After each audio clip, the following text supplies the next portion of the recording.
So that brings us to switchers. So all of these sources we call, computers, cameras, video. That to me, that's a source.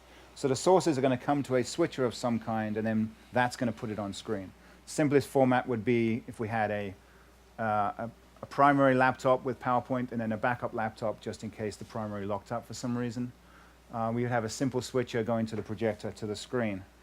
As you add more stuff, cameras, other computers, different destinations, you need a bigger switcher. This is actually a Blackmagic ATEM switcher here that we are using for that.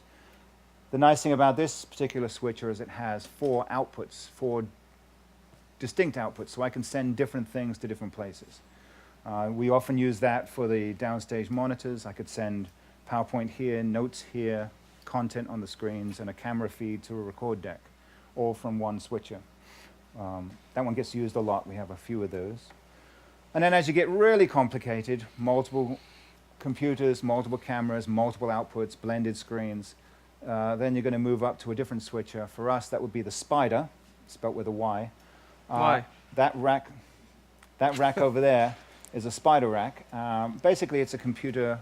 It's a rack-mounted unit that has lots of inputs and outputs on it, and a computer program that runs it.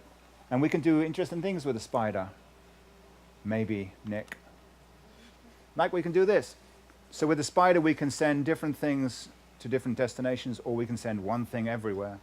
And it's all pre-programmed. We have what's called command keys. In fact, if you feel like playing with the Spider later, that big box on the table over there, it's called a montage. That is a control unit to the Spider. So there's pre-programmed buttons. You can just push that and things will happen. So once it gets complicated, or in fact, for a lot of our shows, we will utilize a stage manager or a show caller, somebody who's in charge of what goes on and who does what when. For a show, for us, we'll generally have an audio engineer, a video engineer, and a lighting engineer, all who have to do things at the same time on cue.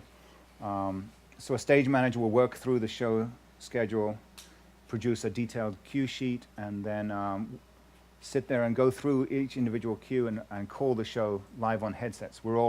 We sit on shows with headsets on, and we listen and do what we're told.